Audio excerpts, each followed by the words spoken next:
Hi, today I wanted to open a set of talks and fireside chats on a topic called medical innovations. Today I've also invited a colleague of mine, Dr. Mohammed Mansour, to join me in one principle. The principle here is to take a time-tested and proven therapy, which has been around for many, many decades, and shown to be highly safe and effective, and innovate on this particular therapy. And in this case, the topic of the day involves medical ozone. Around 11 years or so ago, I treated my first patient with ozone therapy intravenously. What I mean by that is to treat a patient's blood with ozone, which is a medical gas, and treated them with essentially 1 unit of ozone. 2-3 years later, we realized that we could treat patients with more ozone. And so we bought our first multi-use device called the Zotzman device to treat patients with 2 to 3 units of ozone. A few years later, we bought a more automated version of that device and treated patients with up to 10 units of ozone therapy. And what I mean by that, it ended up to treat 2 liters of blood with ozone intermittently. I brought today Dr. Mansour to discuss his own experience with EBOO, as well as innovating on EBOO, which is innovating on adding another form of treatment to continuous ozone therapy. Dr. Mansour, would you talk to us about telling us what EBOO is, and then advancing your knowledge about adding your own version of EBOO to that? Sure. So EBOO stands for extracorporeal blood ozonation and oxygenation. It's basically using medical grade oxygen through a machine that actually fuses the oxygen molecules together to create ozone. And what happens is, the reason why it's called EBOO instead of just EBOO or just one O is because most of the gas is oxygen, medical grade oxygen, and just a small fraction of that gas that's mixed with the blood is actually ozone. And the benefit of doing continuous flow is that you get more blood volume overall exposed to ozone. The added benefit after the advent of the multi-pass system by using the Malaysian-based system, which is time-tested for over 20 years now, is that you expose the blood in a high-throughput procedure where there's an outline and an inline. So blood is coming out from one side, one vein, and then going back in through the other arm for the inline. And in the middle, there's a filtration device. It's really a misnomer to call it dialysis or filtration. It's really meant to increase the surface area for ozone to work on the blood. That's initially what the purpose of the filter was for. And there is a mild filtration of uremic toxins, but to a negligible degree. The effect that you get from using a filter device with continuous ozonation is ultimately to expose more of a patient's blood to ozone. And if you do this in a controlled setting, you actually can use less concentration of ozone per unit time. And really, it's a stacking effect. So what happens, the longer the patient is exposed, even to low dose ozone, the more powerful the treatment is. And that's why these treatments are timed carefully from the minute the ozone is induced in the procedure. Okay, well, that gives our audience an overview. And we all know all have had experience. Many centers are now having more and more experience with EBOO. And we see results that we've not seen before, so more rapid results. We also see some controversies involving side effects that I want you to describe a bit later. But one thing that you just said was that the majority of the effect is due to the increased surface area of ozone's ability to meet the blood, to mix with the blood. and the filtration system is not really a filter. It's really accentuating that that combination of the blood with ozone. So if we don't have a filtration going on at the same time, we still get pretty good results. Yeah. So what you want to elaborate on why it was that it came to you a number of years ago to add another innovation to the EBOO? Yeah, so what we found with traditional EBOO, even though it's considered a cutting edge therapy, because we're not able to formally filter anything out of the blood at the same time as continuous ozonation, in an EBOO procedure, we actually considered, through various colleagues and I, to modify that procedure with a plasma separation filter as well as continuous ozone. The added benefit of using a plasma separation filter in an outpatient setting is we can actually remove some of the toxins that are inundated in the plasma portion of the blood, as well as ozonate the blood. And on top of that, we discovered with a plasma separator, because it is a finer filtration of blood as well as ozonation, you actually use even less ozone than you would with EBOO. The benefit of doing that is patients who had originally potentially done MAH or blood bag based ozone or 10-pass ozone and had reactions to it often can tolerate plasma filtration with ozone because the concentrations are far less, and a lot of the acute phase proteins, histamine, autoantibodies that are trapped in plasma, as well as mold toxins and solvents, are actually gently filtered out at the same time.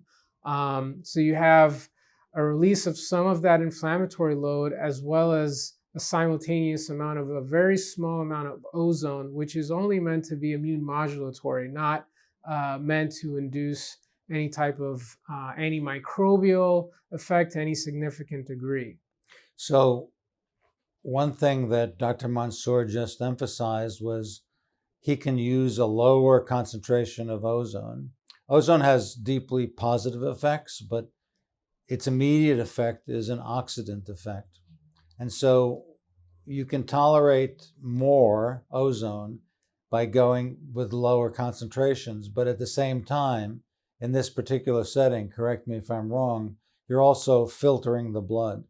So the combination of filtering as well as lower dosing of ozone allows more sensitive patients the ability to get exposure to this with less side effects.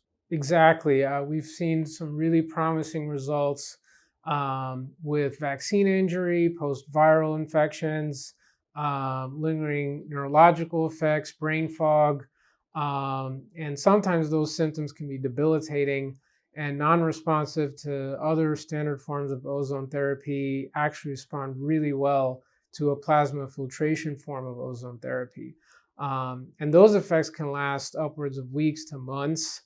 Sometimes they do require multiple treatments depending on the severity of symptoms and the blood work. But we track and monitor inflammatory markers, cytokines. We track liver and kidney function. We often see those improve with consecutive treatments. So, for example, let's take a specific illness and ask why we've innovated in the field of ozone for, at least in my experience, over the last 10 or 11 years. So all of the ozone centers in the United States were using what Dr. Mansour called MAH, or the autohemotherapy. So this was one unit or one pass, so to speak, of ozone. And a few years later, we started adding 2 to 3 passes and ultimately went to 10 passes before we started using EBOO. But one of the reasons we did that was because we've seen an explosion of chronic Lyme patients and patients with chronic autoimmune states where a single pass or even multiple passes was not either tolerated or didn't do the job. So we've graduated to EBOO, and yet in those very, very ill patients in particular, it requires further innovation by adding the plasmapheresis. Would you agree? Absolutely. We're inundated by toxins in our current world, and often in what Dr. Horowitz and others in this space would call as MSIDs, which is multiple systemic infectious disease syndrome, or multiple infections and toxins together create a symptom picture or syndrome that makes it not only difficult to treat an infection, but somewhat challenging to treat the fallout inflammatory effects, which can present as mast cell activation syndrome, histamine intolerance, that can be multiple chemical sensitivities, or even sensitivities to standard nutrient therapies. And so that overall inflammatory load does need to be lowered and controlled in a way. And I feel that plasma filtration is one of the more effective ways to expedite the process in a gentle, controlled fashion. I want to emphasize that plasmapheresis is available typically in the hospital setting and usually performed by the same folks that would perform dialysis, for example. And it's called by various names. It's called plasmapheresis. It's also called therapeutic apheresis.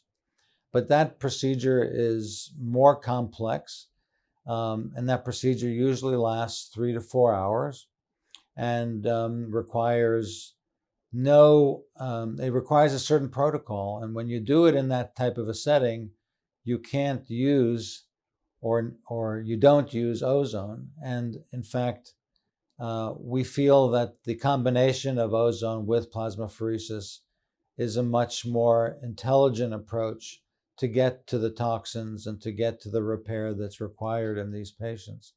Now, this particular form of plasmapheresis eventually filters less plasma out, and also allows the patient to be done with the procedure in approximately 1 hour.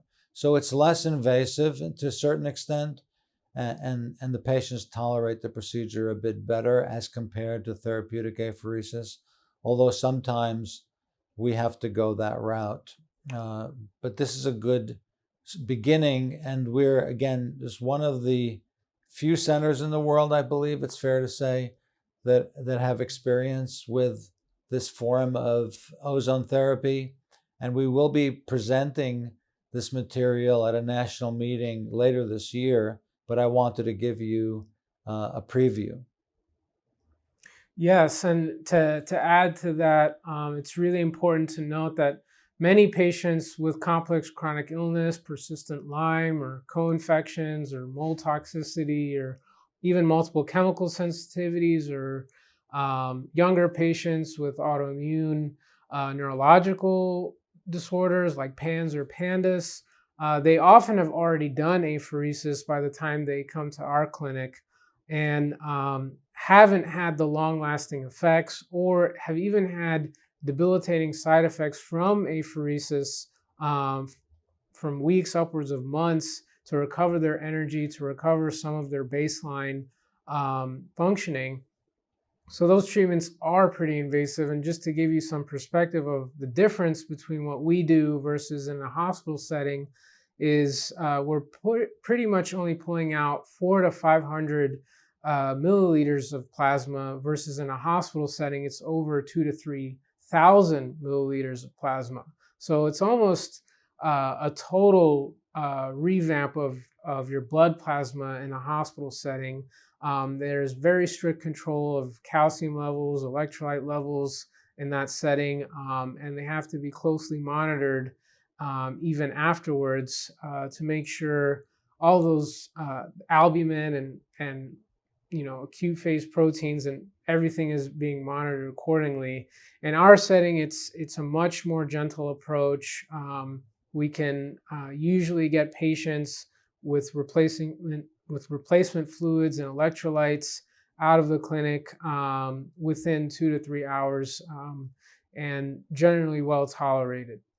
Well, thank you for that. Well, earlier this year, we published a paper in the New England Journal of Medicine with my senior colleague, Dr. Kiproff, on a case of long COVID going to therapeutic apheresis and reversing pulmonary toxicity and pulmonary injury in that way. And it was such a unique case that we got it approved as a case report in the New England Journal. But yesterday, we also treated a patient that was entering into the long COVID phase. And we had her here only for 4 or 5 hours. She came in from out of town, and there was an interesting set of observations there in the sense that she received the plasmapheresis component of EBOO. And then what happened? Can you explain to the audience what happened? Yeah, I feel that throughout the course of the treatment, the patient's energy definitely improved, response time to questions, brain fog, all became better. We gave supplemental IVs to replace electrolytes and cofactors and B vitamins and antioxidant ranges of nutrients to help supplement her buffering capacity because post-viral illnesses have a great oxidative toll on the blood. And we've definitely found that all her neurological symptoms improved, and her behavior, affect definitely improved within the coming days after that procedure. And so today we got a follow-up before this fireside chat from her, and she said she hasn't felt this way in over, I think, 6 weeks, and feels amazing according to herself. And this was the person that received multiple IV treatments in another center over the last few weeks on our recommendations, but it didn't really do the job. It didn't solve the problem, and I felt that this was the right treatment for her, and in this case, we were correct. We all need to innovate in the field of post-COVID infection syndromes, including long COVID, and I feel that this is one of the innovations that may make a bigger difference. So I want to thank everyone for your time. I want to thank Dr. Mansour for your time. I do want you to come back and talk about specific issues related to EBOO with the filtration systems and then the controversies around how it really works. And I also want to discuss other aspects of your own experience here because you just joined us here. Yes. And we're thrilled to have you, and we you. appreciate you.